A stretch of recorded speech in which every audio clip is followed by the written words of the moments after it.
I'd like to introduce Professor Shashidhara from the Indian Institute of Science Education and Research, Pune.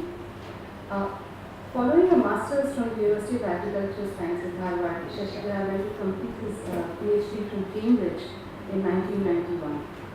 Since then, he has held positions in Cambridge, NCBS in Bangalore, CCMB in Hyderabad, and has been a professor and chair of biology at ISO Pune since the year 2007. Using the fruit fly, Drosophila melanogaster, as a model system, Professor Shashidhara has been addressing two fundamental questions in biology. One is, what is the mechanism by which the various cells, tissues, and organs are positioned in their respective places in our bodies, and how are shape and size of different organs determined? Today, he will be giving us some of the answers that he and his group have uncovered in the course of their research. A little more about him. He is the recipient of several research grants from DSC, DBT, ICMR, and DA, that's the Atomic Energy, and has several awards to his name. Significant to mention would be the Shanti Swarup Bhatnagar was 2008. He is also a J.C. Bose National Fellow. He is published in reputed scientific journals and is also an associate editor of the Journal of Genetics and Current Science. Thank you very much for this introduction, and first let me thank you. That is actually an emotional moment. Eklavya has been a moment which is also a guru for me, and my formal sort of introduction to education, popularization of science started only about 10 years ago. For about 25 years of my career, I was sort of all the time in my own lab with my students, PhD students.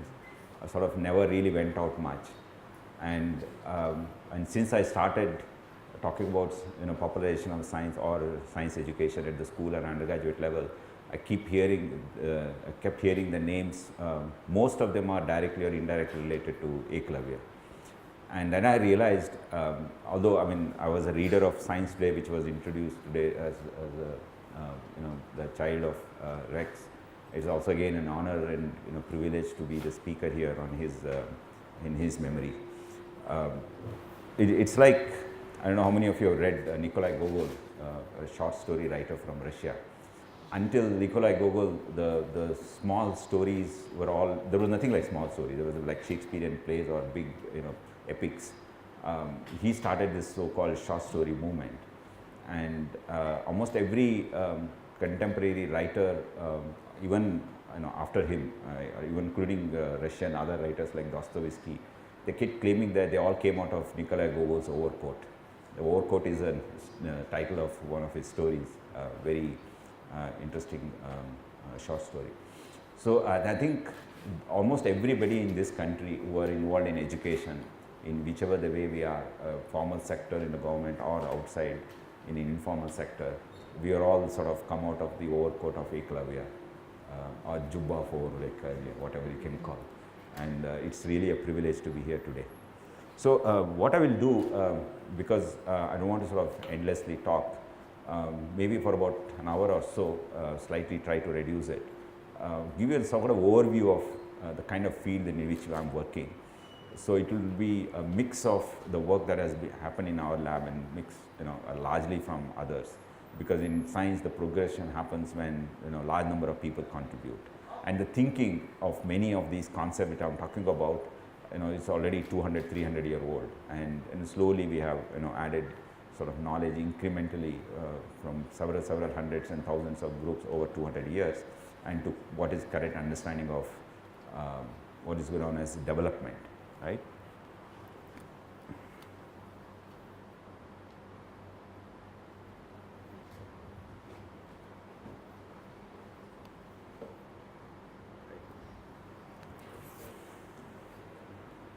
So the sort of title that I have given is, there's a word what. I deliberately avoided the use of word who we are, right? The question about what we are is more important than who we are, because we are all sort of product of a continuum of physics and chemistry and biology, right? Every organism is a product of a continuum of a chemical world, and before the chemical world it was the physical world, right? And of course, without it, physical world continues to be physical world even today. The laws of physics, which were born after the Big Bang, sort of holds true for all the worlds, whether you talk about very different scales of matter in terms of size and complexity. And so what we are is more important, right? The way we are born and how we are born and how we grow into an adult organism, and how we perceive the world with the help of sensory organs, and how we respond to the environmental cues and very different types of sensory cues that we get, and all these because of very different types of interaction of very different types of matters, which we call sometimes cells, sometimes tissues, sometimes organs, and sometimes biochemical entities and kind of stuff. All of these things are put together is what we are, right? So try to understand what we are is what the most biologists are trying to do using different systems, and I use the fruit fly, the Drosophila, as a model organism. And the reason is very simple, and something which Eklavya readers would know, because evolution has been given much of importance, thankfully, in almost all education related books and pedagogy in the context of education to evolution in the Eklavya matters.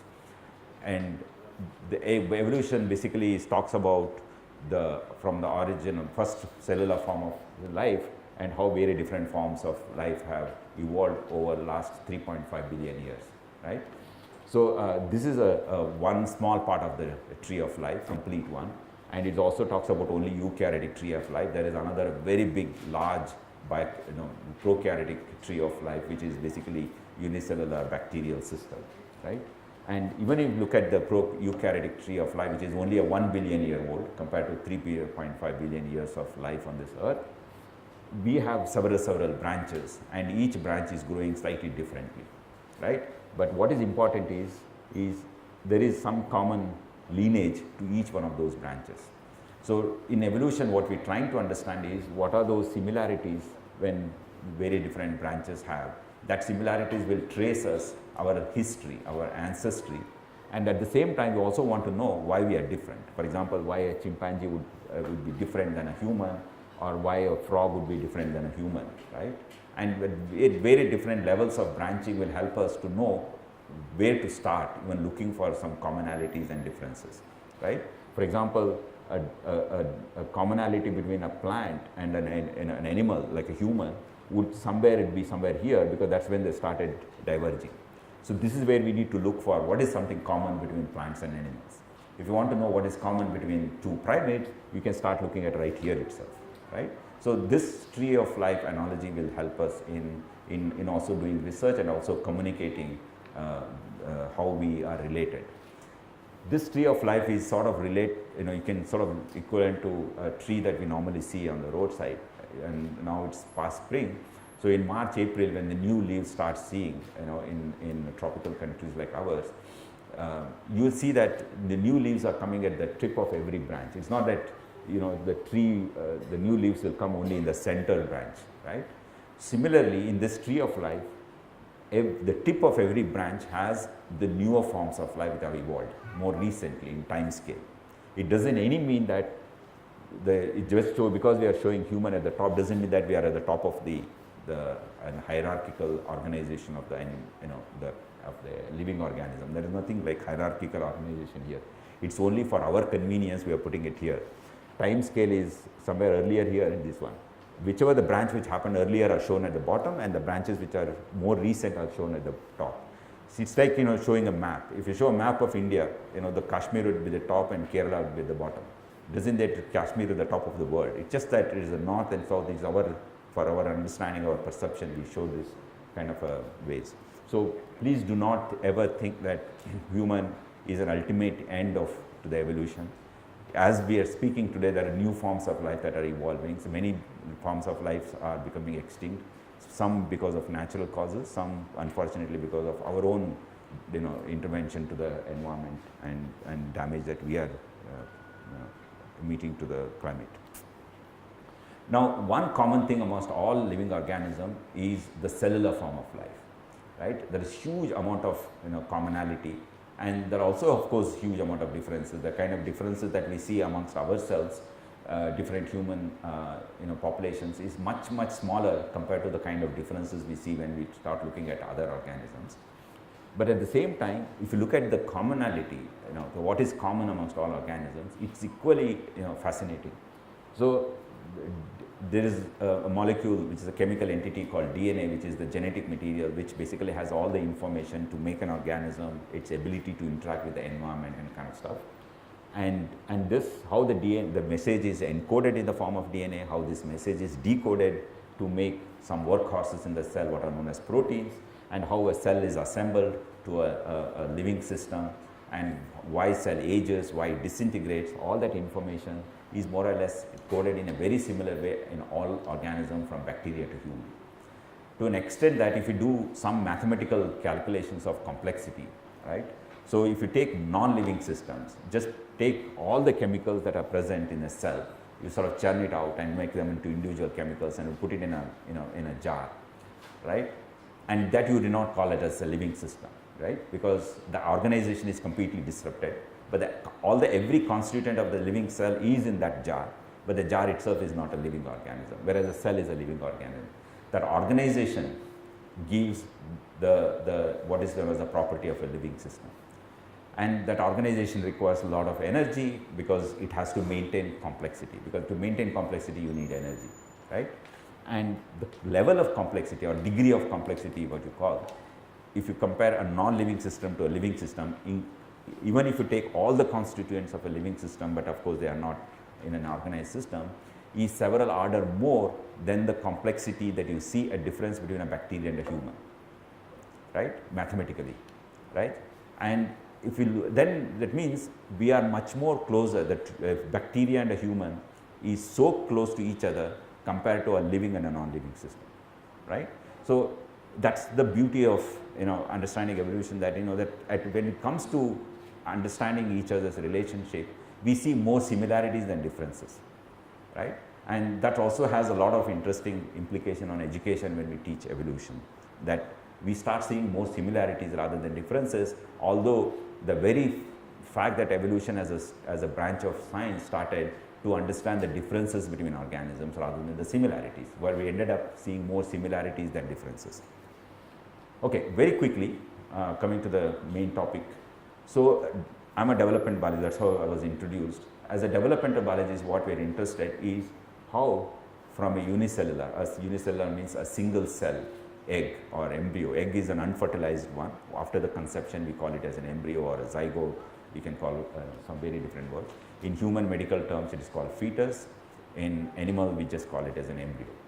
This is an embryo because it's already a fertilized one, and it is a single cell. And then finally, at the end of 9 months, this is what you get. And this system is made up of close to about 50 trillion cells, right? Now, 50 trillion cells is a huge number, astronomical number. And you may think that it's too complex.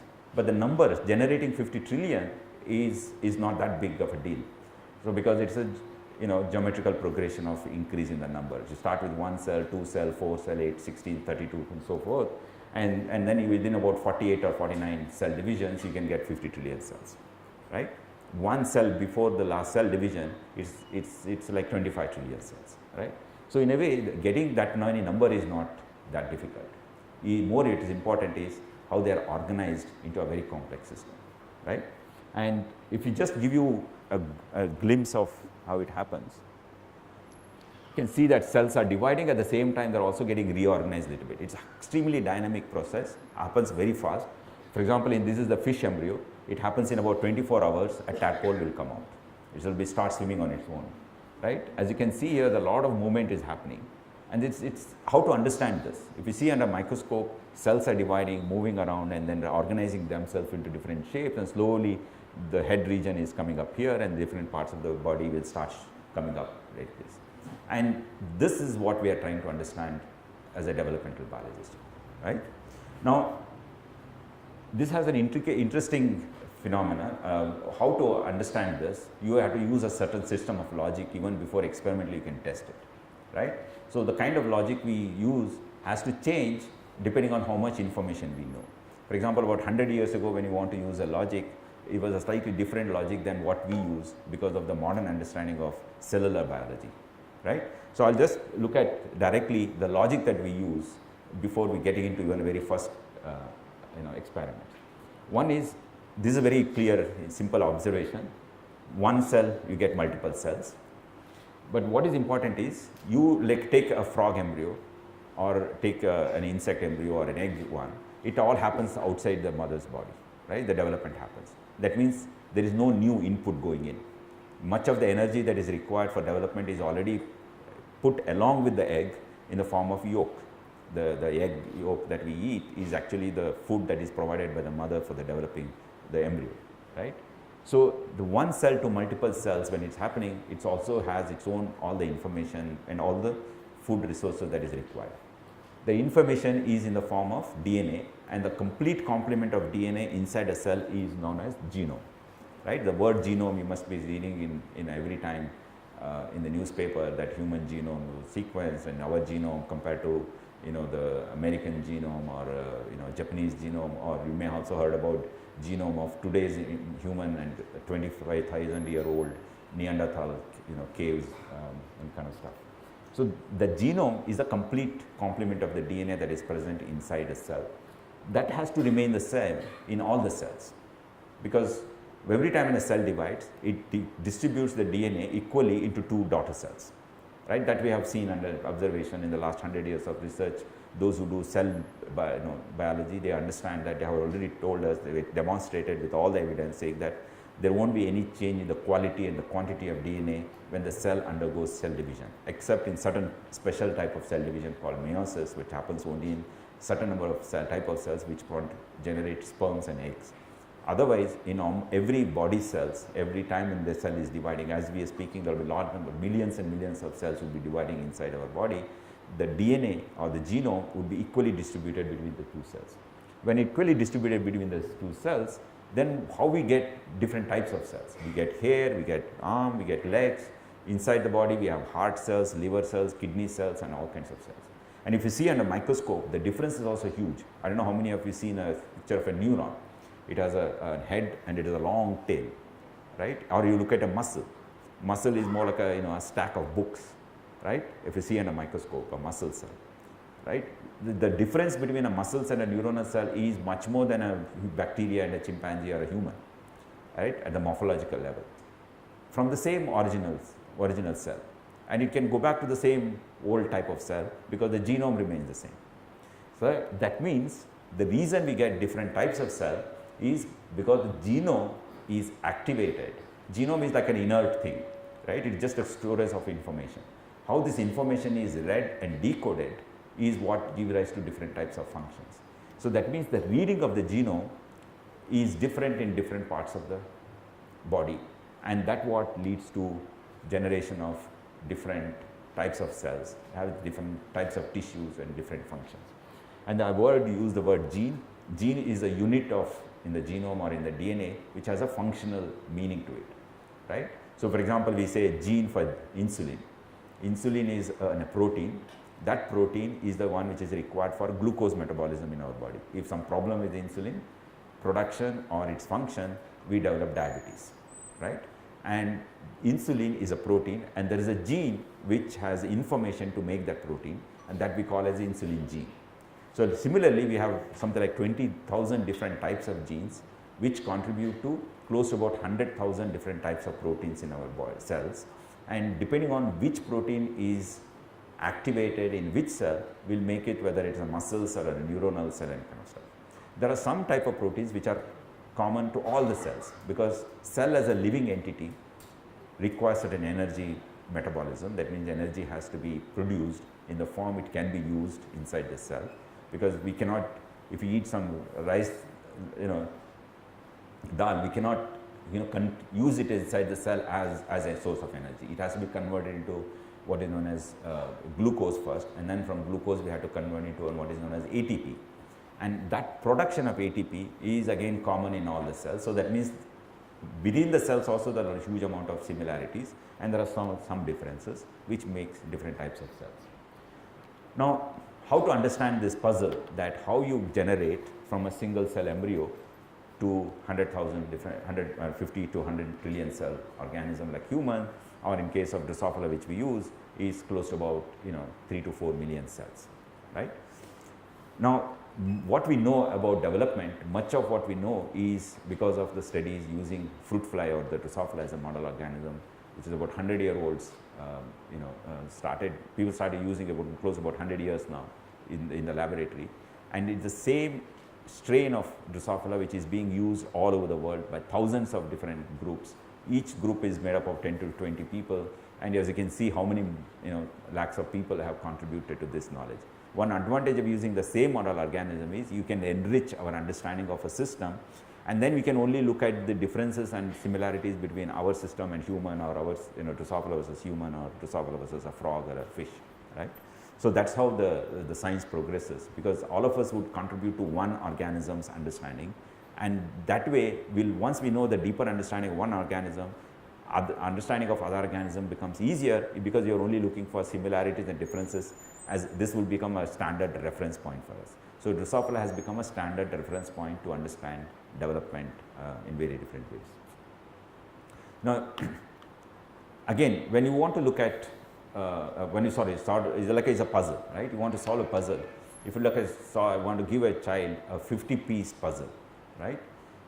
So typically, the child doesn't do any planning. Look at the picture, or many times you don't have to look at the picture. Look at the puzzle pieces. You will sort of get an intuition in the mind, saying that you put together this way, you get a nice, picture that emerges from these pieces. But if you give them a 500-piece puzzle, right?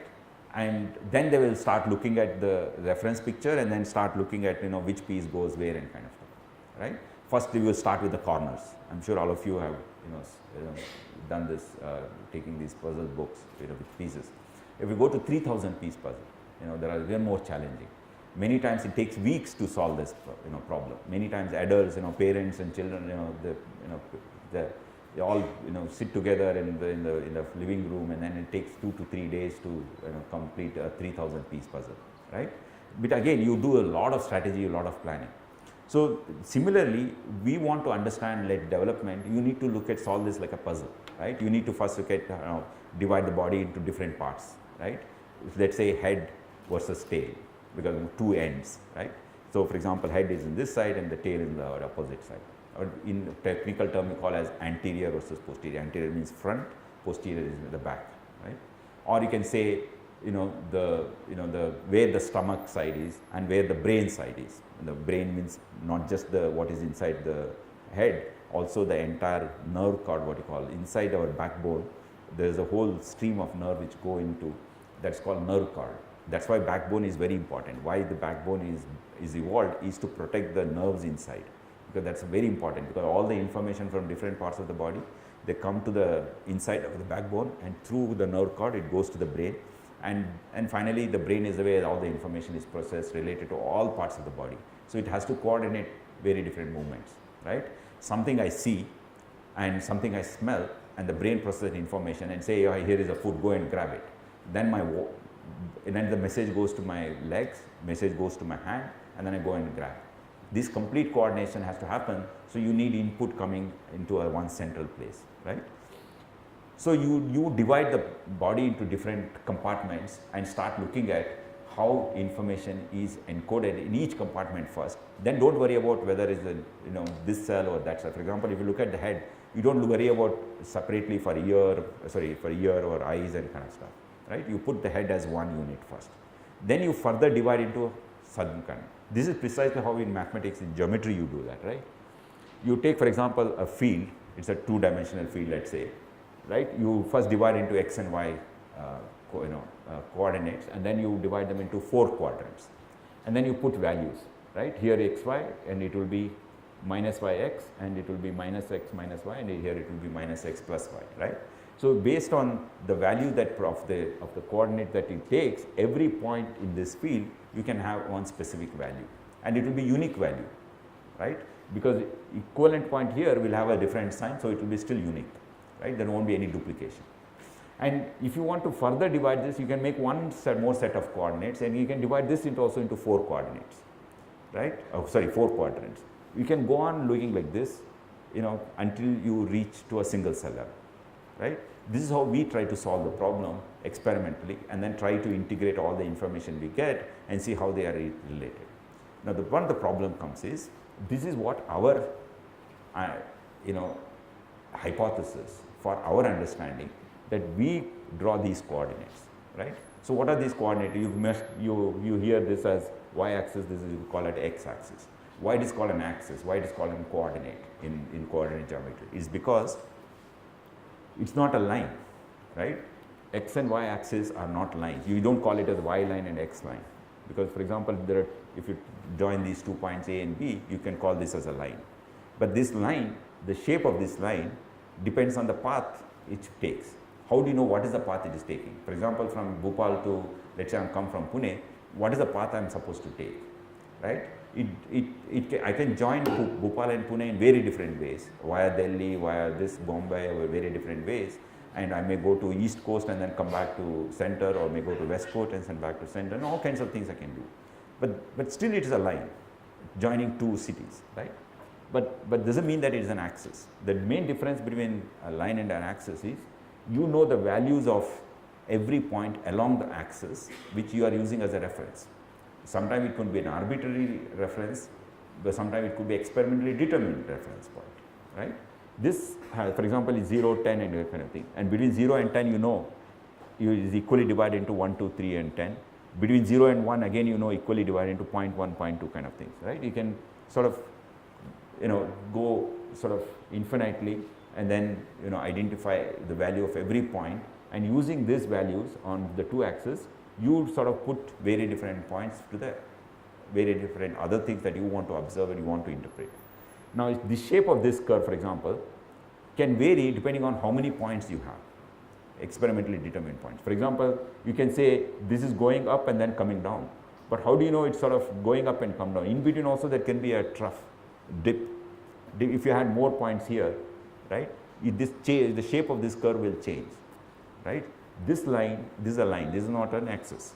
Axis is here, right? So, this is easier for us. People actually first hypothesize that maybe nature also doing the same thing. That's the simplest way of building an organism, is you first draw reference points, the reference axis, and let the cells take up values based on those references. And there's a lot of discussion, logic, and used a hypothesis with a lot of mental experiment. Nothing experiment, because first of all technology was not available to look inside the cell. Technology was not available to intervene with embryonic development in very different ways. People actually made several hypotheses that maybe there is such kind of a coordinate geometry which is happening inside the developing embryo, which turned out to be true. Okay, I'll quickly move on to the next part. So, this is developing an egg right now. It is not even fertilized. It was before time t is equal to 0 for all our life. We say it is at the time of conception, when the egg and sperm fuse, then you get a cell, and that is the beginning of our life, right? Our individual's life. But it actually is not true. Our individual life, it starts even before the fertilization in the mother's body. With the help of very different factors, we first know where the head should be formed, where the tail should be formed, where the stomach should be, where the backbone should be, and so forth. What happens with the sperm introduction is actually further development, which is actually the less consequential to the organization. It is more for perpetuation later. Now, I'll not get into the details because the technical jargons. So, a cell is like a small house, right? You can say a one-room house compared to a building like this, but actually a eukaryotic cell. Eukaryotic cell means all those we call eukaryotes compared to bacteria, which is called prokaryote. So, bacteria is like a single room house, whereas we are more like a 2-bedroom, 3-bedroom house, because we have a small rooms. We have a room for generating energy, what called mitochondria. We have another room for degrading things, like you are like a toilet kind of a thing, and where you want to sort of clean up the things called lysosomes. We have another place where we storehouse all our most important valuable thing, which is the genome, which is called nucleus, right? So, that kind of organization is again common in most organisms. and there is what is known as a skeleton. Like body has its skeleton, like bones and everything, to give a shape and rigidity to our body. Cell also has its own skeleton. We call it as cellular skeleton or a cytoskeleton, right? So, for example, this kind of a building, many times you can build in such a way that all the weight is is transferred to the wall using with the help of beam, and so it can hold it as a single hall. But earlier days, even now, much larger halls, you need inside pillars. The pillars are the one which will hold the the weight of the roof, right? So that basically gives a skeletal structure for that particular hall. So we have the cytoskeleton is made up of certain types of proteins which basically have the ability to bear the load. Interestingly, they are also very dynamic. These proteins are not just it's not like a pillar which is just standing in one place all the time. You must be, particularly you go to a large hall where you want to listen to a Hindustani classical music, we always get worried that if you sit behind the pillar, you won't see the musician all the time very well. So you always try to avoid the next one. But what if is an interesting that the pillars keep moving depending on so that everybody can see the musician and everything. At the same time, it can also hold the weight of the ceiling kind of a thing. Interestingly, these microtubules or these proteins actually have very dynamic. They actually can move around depending on what the cell is doing. If it is dividing, it has a totally different structure. If it is moving, migrating, it has a slightly different type of structure, organization and kind of. So this is a dynamic process, and it also has a determined polarity. Polarity means it knows it has ends. For example, this hall has polarity. Why it has polarity? Because we know this side is the screen where the lecturer stands, and the other side is where the audience sits. So there is a clear division of polarity, right? Or if you just take a rectangle or a square room without any windows or nothing, just let's say there are two doors and exactly opposite end, we can call it as bilaterally symmetrical, and there is no polarity to it, right? There is no way to distinguish between one end to the other end. When there is a way to distinguish one end to other end, we can call that kind of a system as polarized system, right? So these cells actually have very distinguishable ends, but that happens only after certain time after the egg is produced. In the beginning, there is no really difference between this end of the cell and this end of the cell. After some time, when this cytoskeleton get reorganized because of some dynamic process, you can see that there are two clear ends. These ends, how do we know they have ends? Because they have different chemical properties. There is what we call as minus end, what we call as plus end. These chemical properties are very interesting chemical properties which help in certain chemical reaction to happen here, which is different than those chemical reactions happen here. So you start now generating asymmetry in the system, right? Because one of the problems that nature keeps solving from physical world in chemical world and the biological world is symmetry breaking. Because without symmetry breaking, you cannot expect an organization like this, right? So the first event that has to happen in any new form that is produced is symmetry breaking. So this is the first event that happens symmetry breaking. It happens even before fertilization. As a consequence of this symmetry breaking, that when there is a minus end and a plus end, there are very different types of proteins that get organized, and some protein, the messenger to make the protein goes here, so in some case it goes here, and that forms, you can see that this is the way the RNA, I told you RNA is a molecule which is a messenger to make the protein, which comes from the DNA, and this gets localized here. Now, when it gets localized here, later when the protein is made, but the protein is free to diffuse. This is where somewhere in my abstract I mentioned about how the diffusion is so important, which is a simple physical phenomena, right? So there is a chemistry of the two ends determine where the mRNA should be present.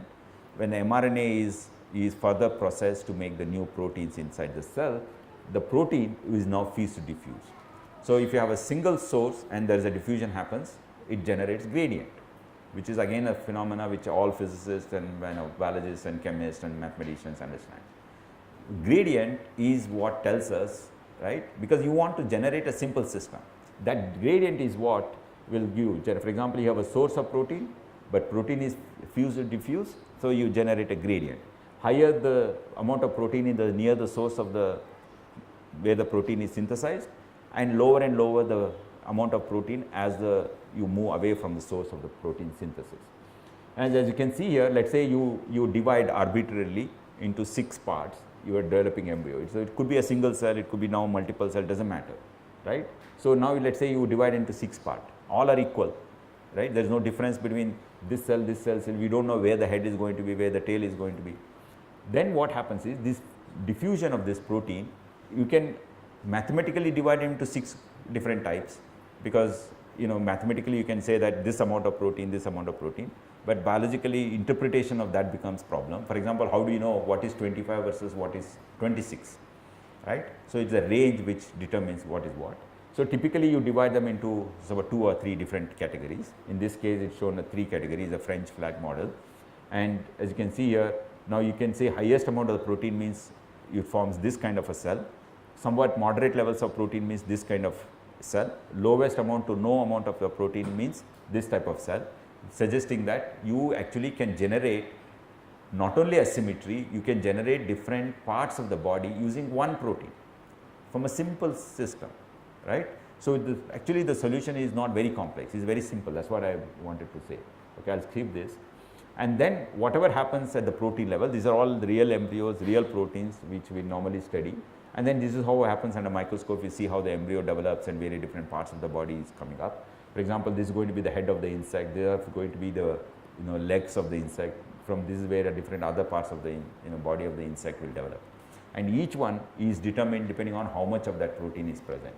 Now coming back to this analogy, right, is you divide the developing embryo into 4 quadrants, and this would be your y-axis and this will be x-axis. What is y and x-axis here? Is the gradient of a protein along one coordinate, gradient of another protein along the another coordinate. Using just 2 gradients in a 3-dimensional body, you can give unique value to all this one, right? But you also then understand that mathematically it is simpler only if the 2 coordinates are perpendicular to each other. If the 90 degree is not maintained, you need to take one more factor to give unique value. That is the angle between the 2 coordinates. That is called theta, right? So right now x, y, the 2 values are enough to give unique values or a unique identity to every cell. But if you want to, if the angle is not correct, for example, you go to a field, you want to do a survey, you always don't get a very clean rectangular shape field. Your farmer will have all kinds of division and they would have made the land very, very odd shape. So you make coordinates in a different way and put different angle, then use that angle to calculate the very different points, right? So if it is not perpendicular to each other, it makes it more complex, but it is not unsolvable, it becomes more complex. But interestingly, in nature, the 2 coordinates are perpendicular to each other. There is a particular mechanism, I will not get into the detail, to make that the gradient of one protein is perpendicular to the gradient of another protein. So the 90 degree is also maintained during the production of these 2 gradients. And with the help of then you can say this is going to be the heart cell, this is going to be the liver cell and kind of stuff. But again, this is a broad categorization, right? Because you cannot put all the values so precisely that here going to be the the neurons of the eye or lens of the eye or the retina of the eye and kind of stuff. But what it does is basically divides into a broad category like head, trunk, abdomen, where the mouth part should be or the gut should be or where the backbone should be kind of thing. But go on further refining it with the help of more gradients. So finally, when we develop a complex organism like ours, there will be more such gradients we call as morphogen because they induce new shape. That's why it's called morphogen. These protein gradients are called morphogen gradients.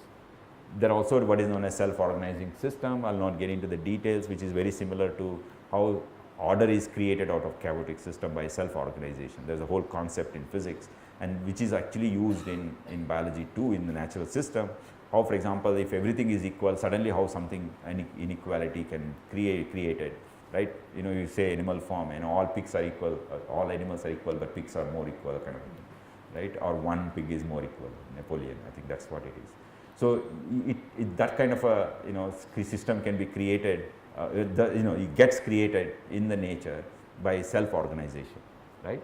And that self-organization is fixed in the population or maintained because of lateral inhibition, right? What is lateral inhibition? For example, I occupy this space, right? Now, all of you are potential speakers. You can also come and start speaking here, but then it becomes chaotic situation because everybody is speaking. So we will say, someone will take the position, say order and order. I am the one who is going to conduct this, right? So I'm the only one who is going to speak, and other can speak only when I ask them to speak, kind of thing. The speaker in the assembly, right?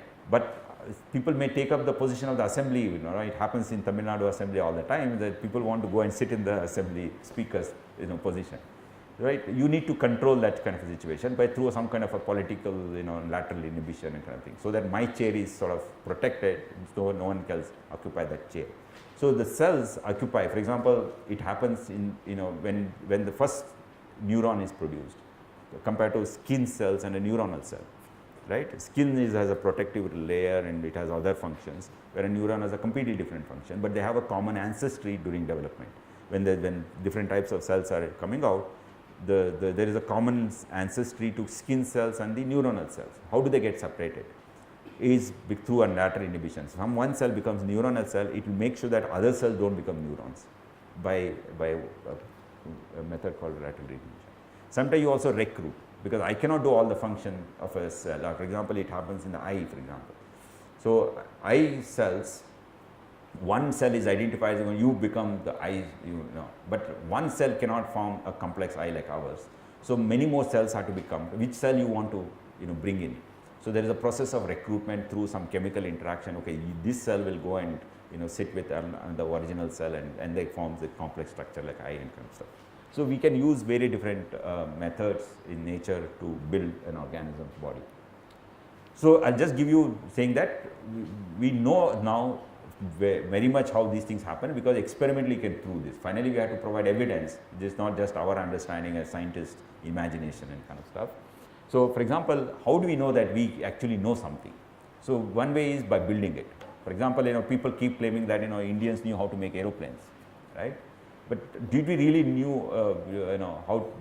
we really know how to make aeroplanes unless we prove it, right? One way of proving is use information which is at least 200-year old and see whether that information is good enough to build an aeroplane, right? So similarly, we actually can show that we can actually build an eye in different parts of the body, suggesting that how eye is developed in an original part of the body, and how other parts of the body will not develop eye, right? So positioning of organ, that's actually the main work in my lab is to understand how eyes get positioned only here and nowhere else, or why we get arms only here and nowhere else. This relative position is important for our function, right? Otherwise, brain wouldn't know where to send the information, right? So here is the normal eye, two eyes of the insect which we study. And if I know that I know why eyes are made here and how eyes are built, both the question why and how, why here and how it is built, I should be able to generate new eyes in different parts of the body, which experimental manipulation we can show. That would be one way of proving that what we know whether it's true or not. And we also know how similar it is. For example, biochemically, I told you everything is made up of proteins, and proteins is the which one mediate all the interactions and chemical reactions and kind of thing. So I can show that biochemically the way eye is built, although there are different types of eye, it is a compound eye made up of small eyelets. This is a different type of eye with retina, and our eye and mouse eye is more or less similar, except that we have some more additional features of the and the eye protection, peripheral or systems of the eye, not the main core system of the eye, right? But all of them have a common similarity, common origin at the protein level. They have similar kind of functions. How to prove this? For example, there is a protein called, don't worry about the name, there is a particular protein which initiates the very first development of the eye once these coordinates are formed. And that protein, that's a similar type of protein that is present in insect, in mouse, and in human too. And interestingly, if this protein is not made from properly, right, we get similar kind of effect in all organisms. If it is not, this protein is not made formally, you get complete loss of eyes, sight in the insect, or in blindness in mouse and also blindness in human. There is a disease called aniridia, congenital eye disease, basically the blindness, and that is because the very first protein which is required to make the eye is not properly formed, right? And if you take that protein and put it in an insect, I told you that we know how to make new eye in the insect. You can actually take that protein from human or from mouse, you can actually make a new eye. This is the normal eye, this is an electron microscope picture, scanning electron microscope picture. This is a normal eye, as you can see, is made up of different small eyelets, and this is the equivalent to our nose to sense the smell of the area. And if you put this protein here, which is not present here normally, and you can see the new eye is formed.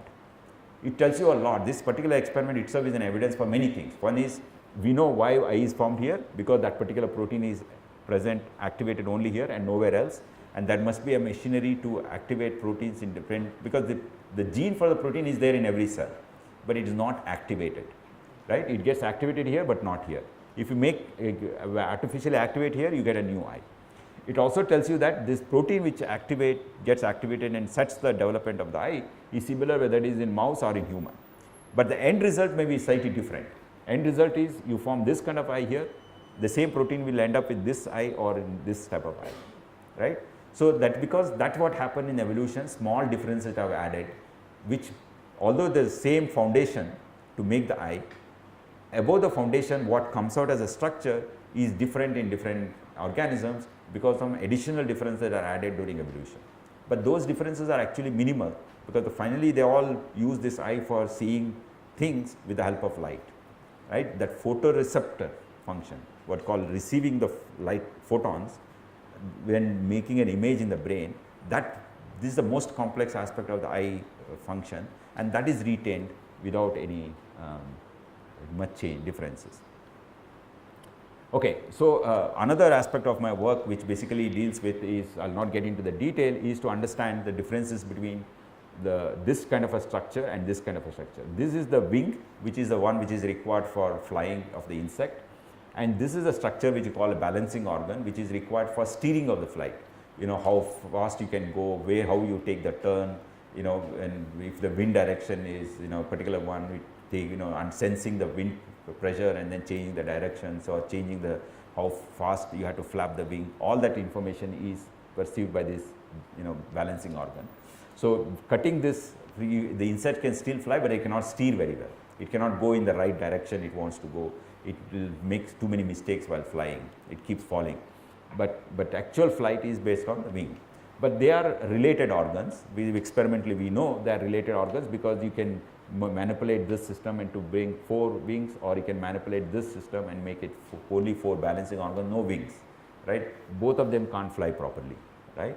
And this obviously cannot fly at all, and this cannot fly properly simply because it cannot balance the flight.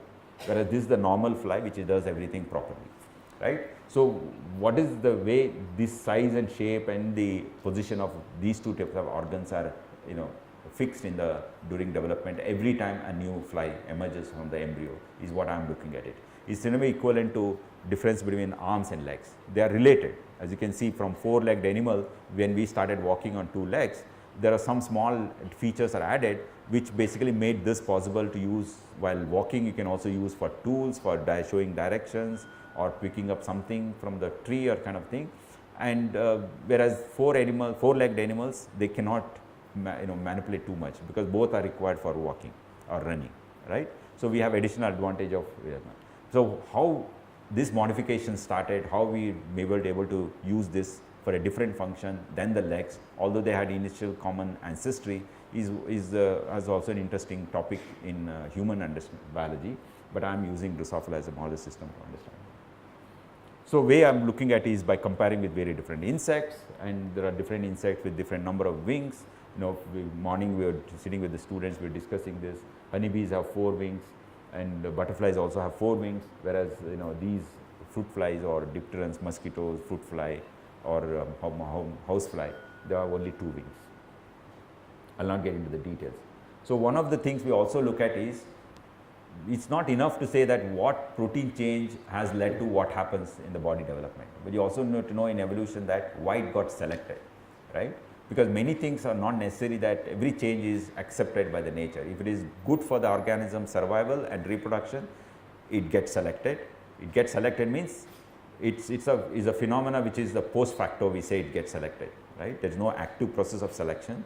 If that organism happens to survive and reproduce well, that means it's selected by the nature. And in this case, what is the advantage of having a 2-winged versus 4-winged, and why, for example, because as of today we also have 4-winged ones, we also have 2-winged ones, right? Doesn't mean that 4-winged is a disadvantage compared to a 2-winged. In different conditions, different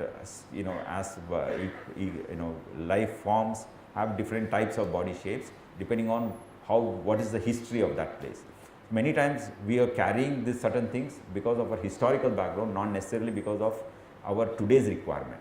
It happens in culture, it happens in home, it happens in our body too, right? Many parts of our body has evolved to cope with the survival and reproduction at a particular time point which exists at that time, which may not be present today. So just because it present doesn't mean that it was selected for this particular function kind of thing, right? You also need to know what was prevailing at the time when it evolved kind of stuff. Okay, so because we understood so much about Drosophila, we also now know that Drosophila can be used for understanding human diseases, for drug screening, and earlier it was just 50 years ago or 25 years ago, no one could even think that Drosophila can be used for all these things. In fact, in India or even in the world, my lab is for the first one of the first, second lab in the world. Parallelly, we started using Drosophila for drug screening to look at for anti-cancer drugs using fly as a model system. Right? We can now understand cancer, diabetes, very different types of neurological disorders like Parkinson, Alzheimer's using Drosophila. First, we want to understand the biology of the disease, and then you can think of developing drugs. Right? So, for example, it's the same thing. You can have a fantastic organization where everybody works, without any hierarchy, with a lot of friendship, goes very well. In another organization, maybe doing exactly similar things, but all the time there is a lot of infighting, there is hierarchy, there is dictatorial, director, and kind of stuff, right? So that becomes a disease, and Eklavya becomes a very healthy, normal organization, right? So similarly, we want to look at what are the kind of wrong interaction that's happening between proteins in cancer cells versus normal cell using Drosophila as a model system. And we can actually model Drosophila cancer, whether it is similar to human cancer, by looking at all the hallmarks of cancer, whether it is neoplastic, whether it is migratory like metastatic and kind of stuff. So we actually can show that Drosophila tumors are neoplastic, means new types of cells are generated, they can become metastatic too, and then you can use it for screening and kind of thing. For understanding the quantity, quantitatively you need to analyze sometimes to see whether a disease model can be used for drug screening, right? So for example, this is a case where the Parkinson can be studied. Parkinson, the main problem is lack of coordination between the brain and your parts. Because your brain is functioning perfectly well, unlike Alzheimer's where the memory is lost. But if you want to go and take a cup of glass, or if you want to take this, your hand is not going in the right direction because of lack of coordination. You can see that, for example, in this model, a normal fly can happily move around a ball, a small light polystyrene ball, a styrofoam ball, right, without any mistakes. It can continuously, endlessly play with this ball. You can make it to play with the ball like this, right? Whereas in this case, it starts making mistakes, right? First of all, it's very slow. It cannot even rotate properly. Sometimes it falls down. And in severe cases, you can see that it's not even able to hold it properly. You keep giving the ball, and then it just can't hold it also properly, right? It loses it, right? It drops it. So it is the Parkinson model of Drosophila. You can actually develop a nice and quantifiable, reproducible test which can be used for drug screening and kind of stuff. Okay, very quickly I'll go to the mind matter, and I'll still try to fix in.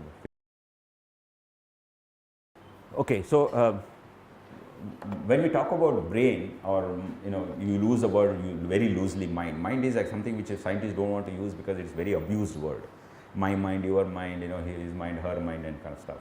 So we use basically word cognition for all the functions of the brain put together.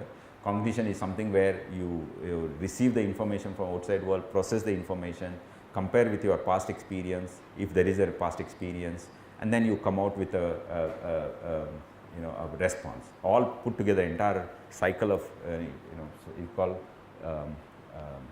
cognition. So how to understand the brain function? You need to have a window to the brain function. The window of the brain function is our behavior, right? If you show something, if I stretch my hand to pick it up, then you know already a lot about my brain, right? If I don't show, if I just stand like a rock, if whatever you do, I don't smile, I don't become angry, I don't respond in very different way, you will never be able to understand my brain, right? So you need to understand you will understand my brain to some extent by looking at my behavior. So we need to understand and develop a reproducible way of looking at insect brain only when you have a reproducible behavioral responses that we can create under very different conditions. So that is the modern biology is moving, is to see whether insects can be used to understand the inside of the brain function. Because once we know the behavior, we have a window now to the brain. Then you can use very different other techniques, highly precise molecular photonics and the other type of laser based technology.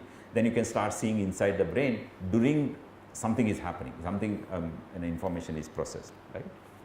So again, in the context of trying to understand this has a very clear implication, because it's such a complex process. It is evolved long ago, but a lot of similarities exist between human brain and an insect brain. Understanding insect brain will give you a lot of interesting logic to understand the human brain. Of course, human brain is more complex, more cells, much more difficult to understand. It has more complexities, that's how we are human and not an insect, right? But beginning of understanding can be at the basic foundation common brain level between insect and a human. So this is the basically modern understanding of why human brain would be can be modeled on an insect brain is because we all take it for granted that now a mouse is diabetic, and if we develop a drug against that mouse, and it should be useful for us too, because there is a lot of similarity in the physiology how glucose is metabolized in a mouse and a human, right? So, but it's always difficult for us because of our ego problem that an insect brain can be very similar to human brain, right? But brain is also a product of evolution, and it has to have lots of similarities to human brain, and so that similarity is what we are looking for. Okay, so I'll just give you show some two, three small movies. These are all futuristic science, with just the beginning of new era of understanding the cognition using insect as a model system. It's all developed only last 5 or 6 years. We don't know any answer yet. We don't know what's happening inside the insect brain, but at least we know now we can actually model some behavior which is easy for us to understand and put a logic into what could be happening inside the brain when you start imaging inside of the brain at the same time when it's doing some task. So one is, I'll use the one kind of behavior which is common to all organisms is aggression behavior. Whether you live as an individual insect or you live in groups, there is always aggression behavior. Sometimes the members of two groups, they fight with each other, not necessarily members of the same group, like dogs, for example, right? Within a group which lives around a street, they don't fight amongst themselves, but if the new dog comes from another street, they start fighting with the honeybees also. Within a hive, many times they don't fight, but if another bee tries to come from another hive, they try to fight with each other, right? But a solitary insect like Drosophila, it fights with any male which it comes in closer to its proximity, because it always lives as an individual supply. It never lives in a group. For every another individual is a stranger, right? So fighting with a stranger is something common in all organisms, right? So you can see that as soon as it looks at a male, it starts fighting.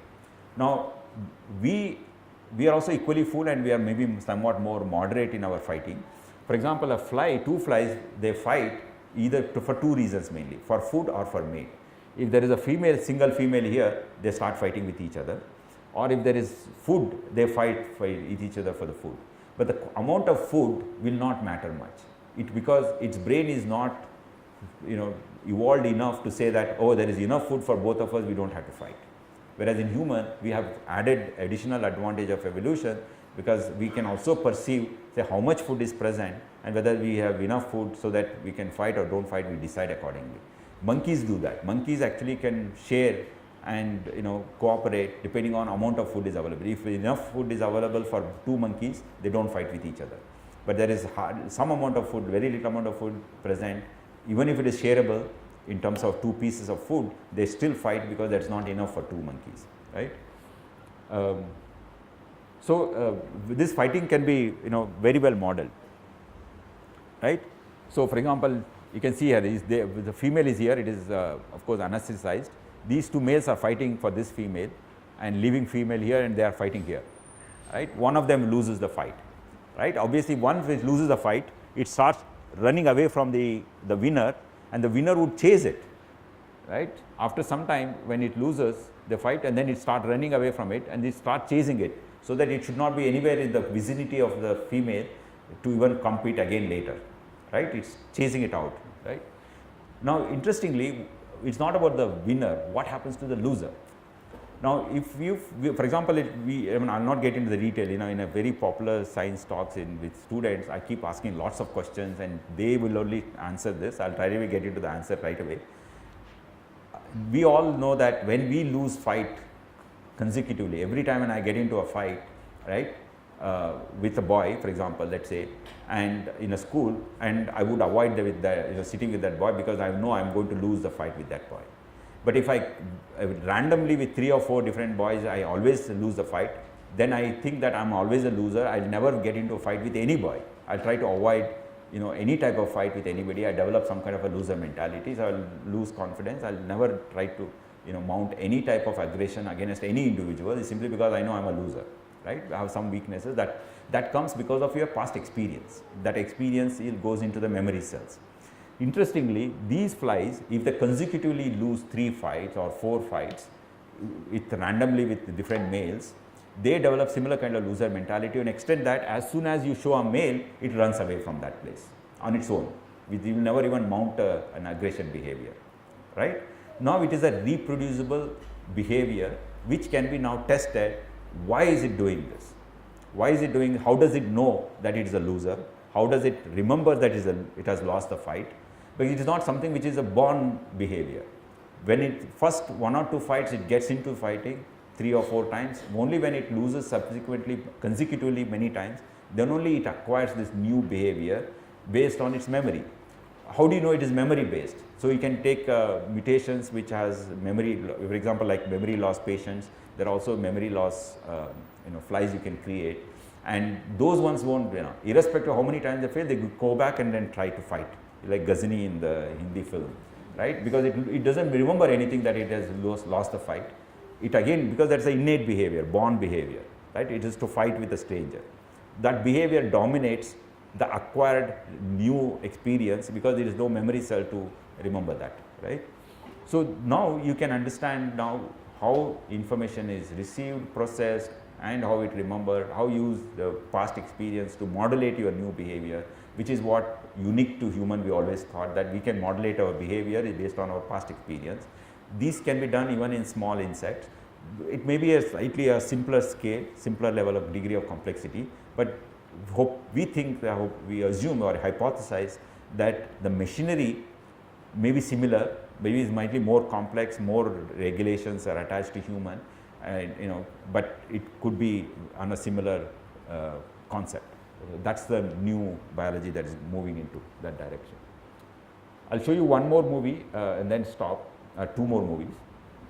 You can actually see whether do you have awareness. We call it as consciousness, again loosely word which is again a word which is used by philosophers and scientists very carefully, very protectively, very fondly, but it has been abused again in general terminology in language.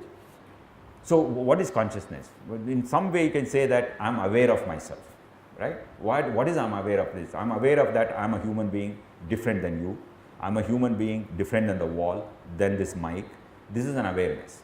I am also aware of my relationship with the body and the other parts of the one. For example, to go to touch that wall, I need to walk 2 or 3 steps, and then only I can touch, right?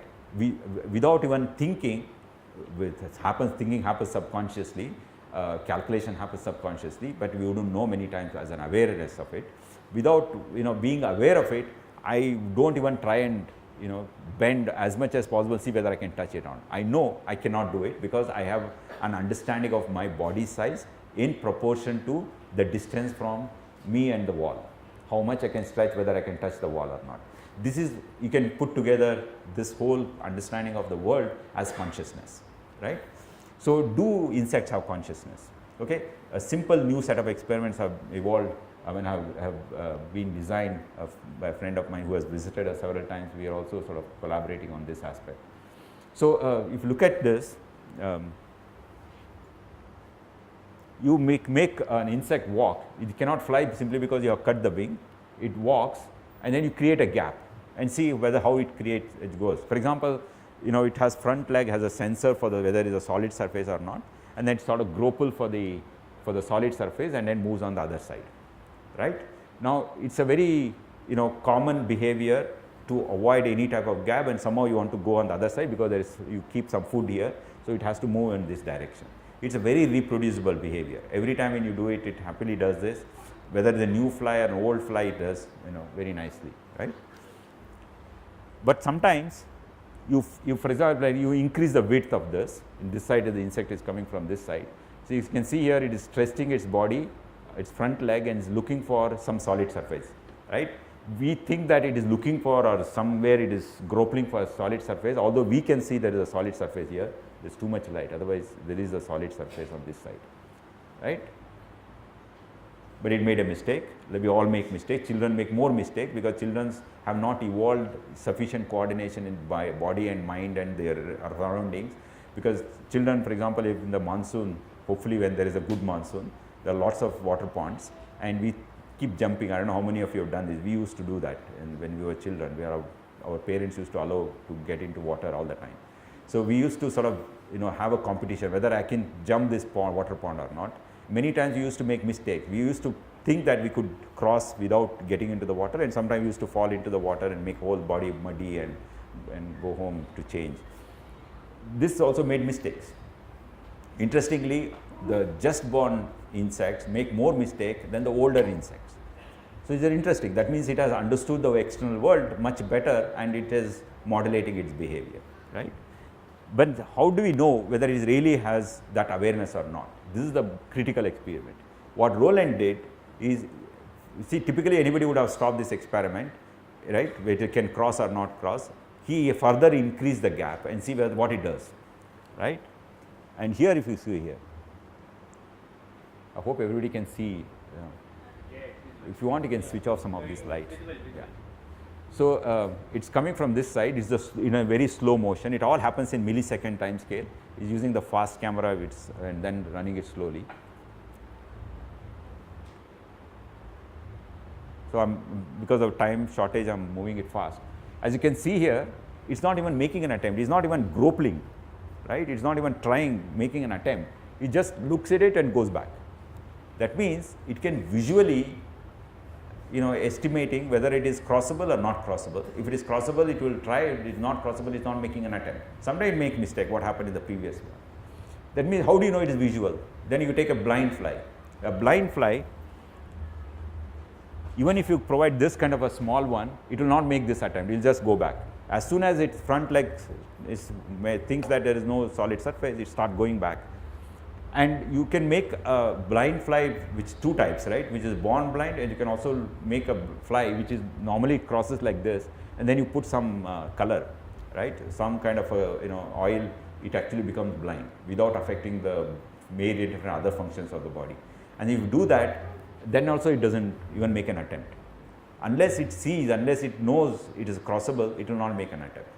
So that means it has some awareness of its body size, whether it is crossable, not crossable, and everything.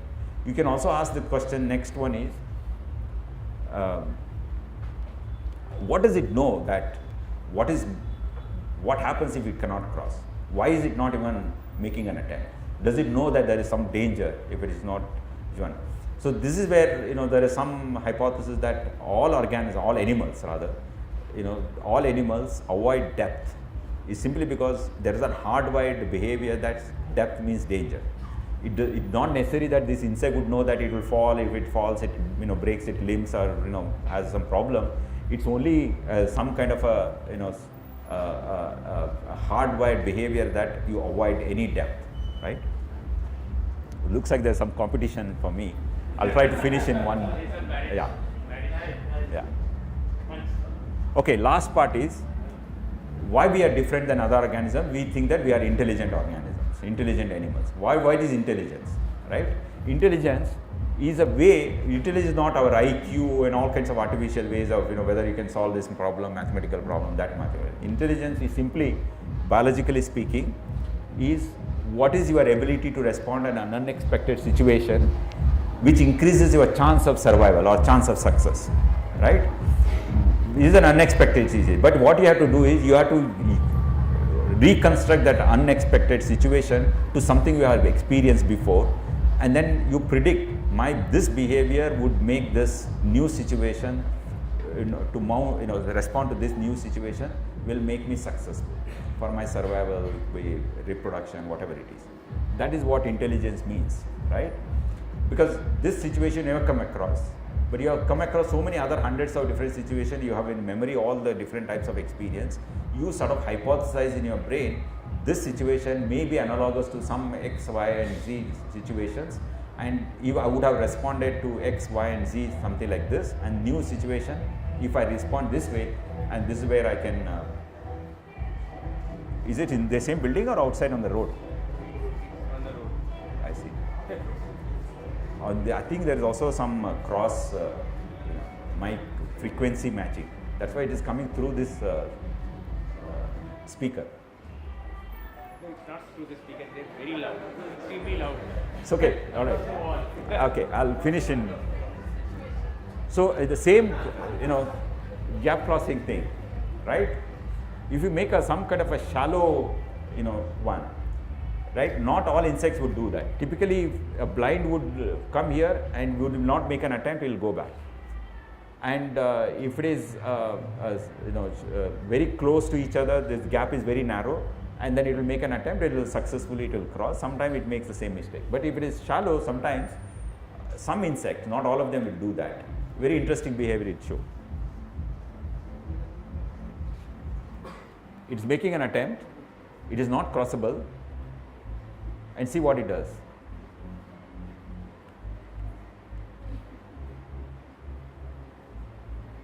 It shows a smarter one. It just goes and then it goes up, right?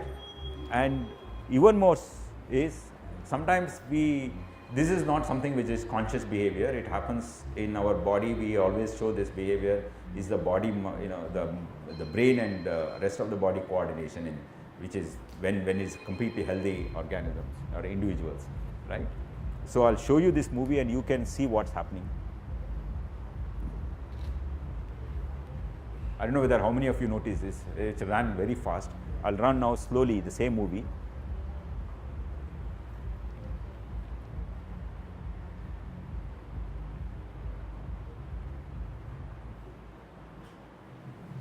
Did a somersault because it looks like it slipped a little bit, and if it had not done this, it would have fallen into the trough, and it immediately changed its behavior, and it did a somersault, right?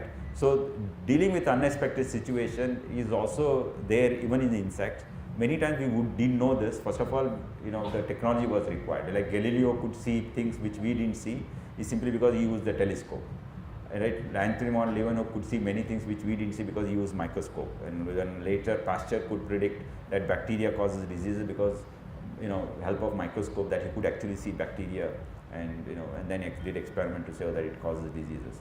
Now the modern technology is high-speed video cameras. We can see things we normally otherwise our eyes cannot see, because our eyes cannot resolve anything that happens faster than 200 milliseconds. And now with the fast camera system, we can actually record and then replay it slowly, and we can actually start seeing things which happens at a much shorter time scale. Okay, I think I'll stop here. Thank you very much.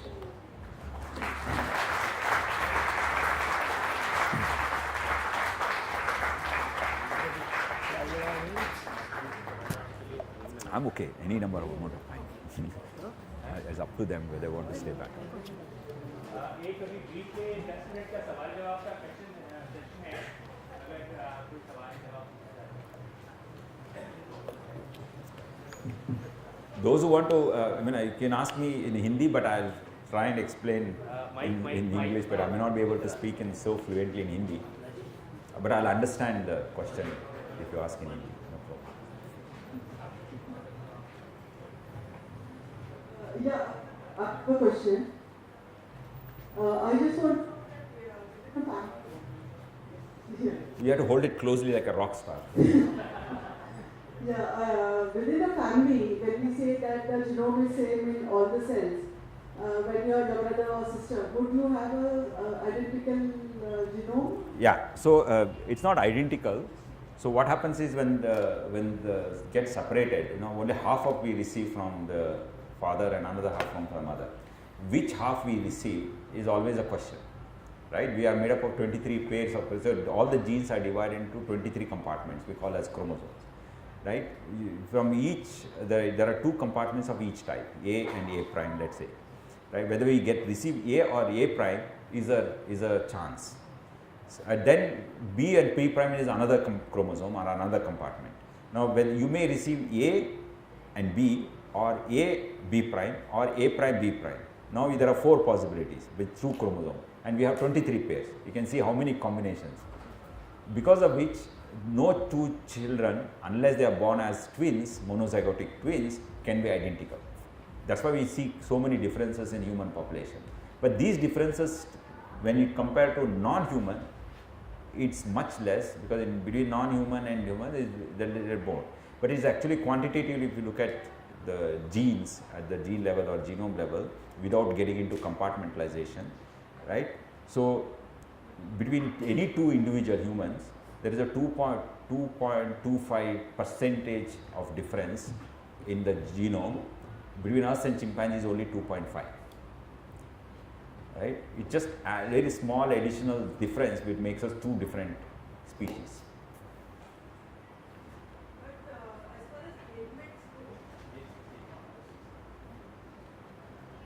As far as ailments go, so if we have, say, I don't know what it is called medically or technically, like if we have a genealogy report of, say, a sibling, would that be helpful in identifying or tracing possibility of diseases in others? Yes, very much. Particularly, it happens, right? In cancer, or diabetes, when you go to doctor, they will say, do you have anybody in the family this kind of thing? When they say family, it's not your own siblings or not just parents.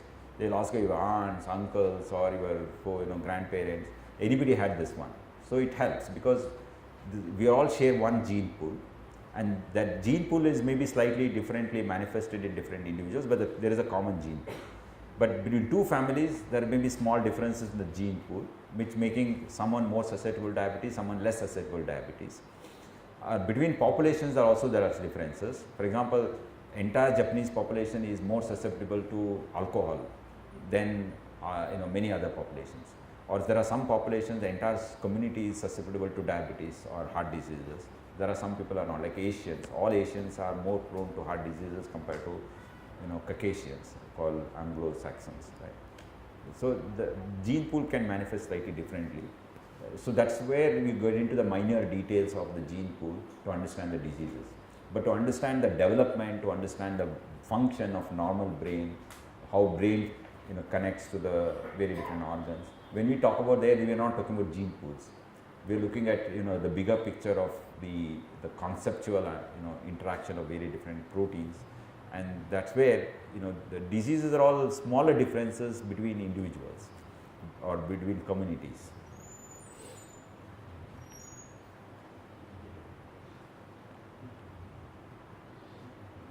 I was actually a bit taken aback with the way you ended the talk. I didn't expect it at the end of what you were presenting. Oh, I see. Okay. Explain why I was taken aback. So when you talk about intelligence and the link to, so all insects also, it seems, link their response to new situations. A is with their consciousness, their awareness of their body and what they're seeing in front of them.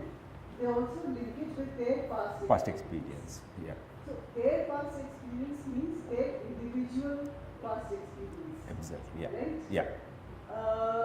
Is there any evidence that non-humans are able to access the past experience of other insects, of Okay. others of their own species? Okay. This is a separate topic when it comes to what is the difference between human and other ones. The reason is why I'm asking is that when it comes to education is the key to humanity. Exactly. Yeah. No, you touched upon the most favorite topic of mine, which is not part of this talk. So, if you look at from the evolutionary perspective, why we are so different than all other organisms, we can talk about many things, small things. For example, the degree of freedom of a thumb is different than most other organisms, because of which we are better in tool making and tool using ability. Although tool making and tool using ability is present in other organisms, chimpanzees can make small tools and use it, or crows can use tools, but they are sort of limited by their own organ system, and we have somewhat better freedom.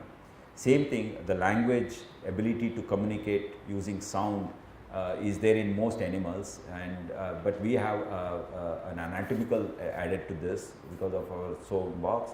We can actually come out with all kinds of sounds which can distinguish different meanings, and we are able to come out with some inherent grammar in the brain which we can express this betterly.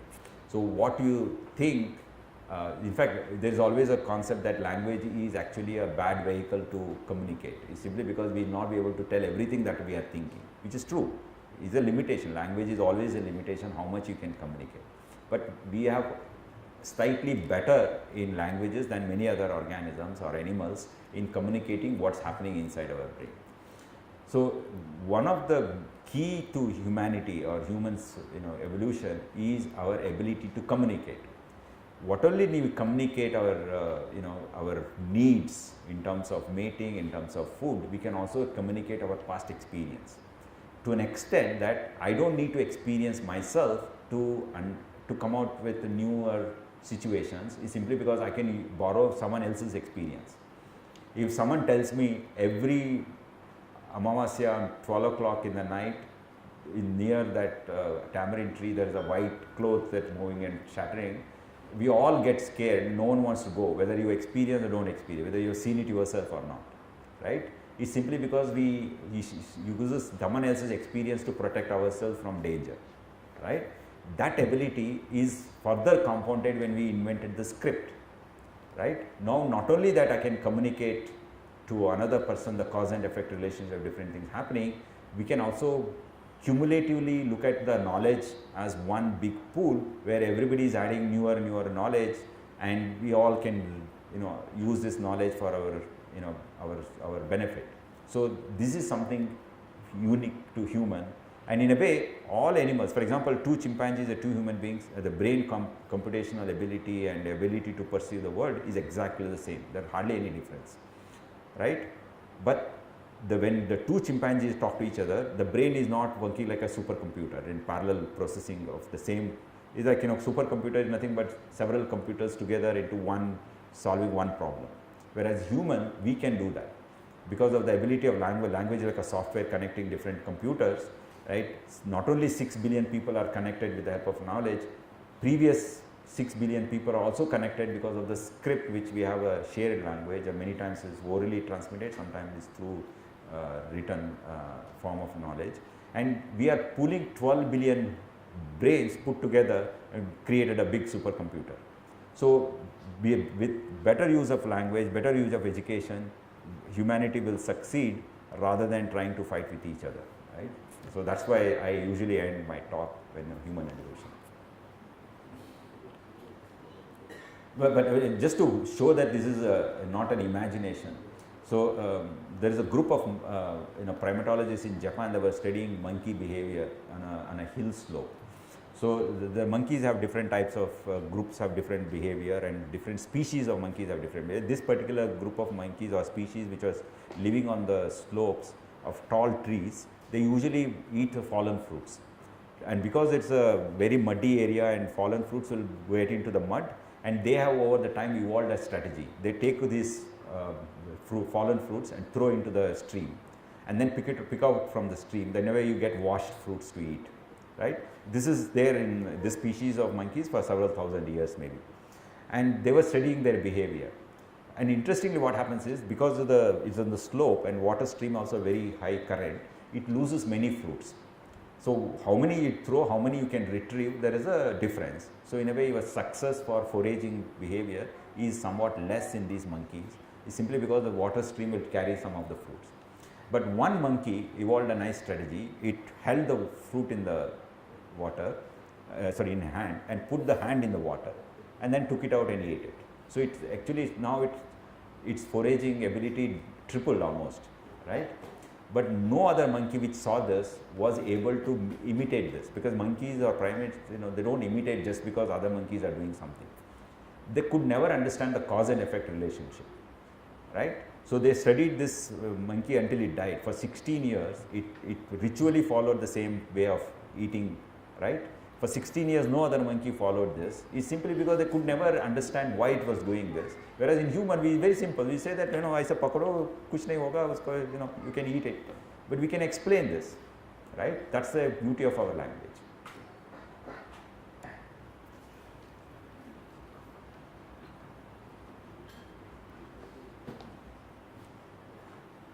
Rupert Sheldrake has talked of morphogenesis and morphogenetic fields. Would you like to say something about that? So, Rupert Sheldrake morphogenetic field, I don't know how many of you have read Formative Causation is the name of the book. It's a very controversial book. Outright I will say that I don't believe in it, and it's wrong, and it's not science, it's pseudoscience.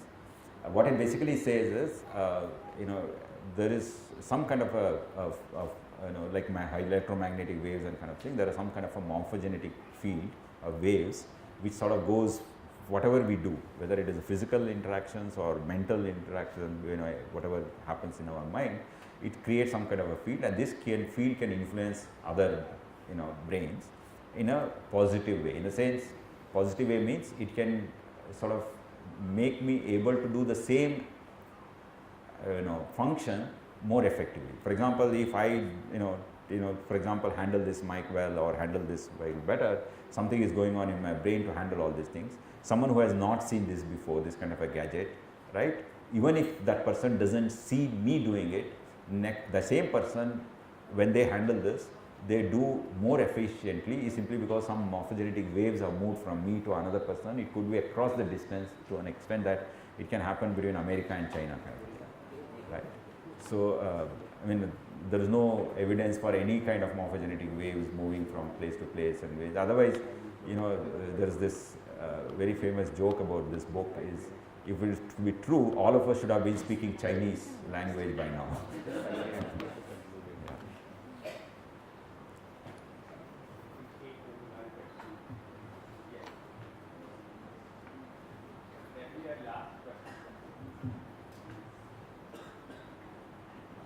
From a scientific perspective, would you venture to say what is the next step of evolution?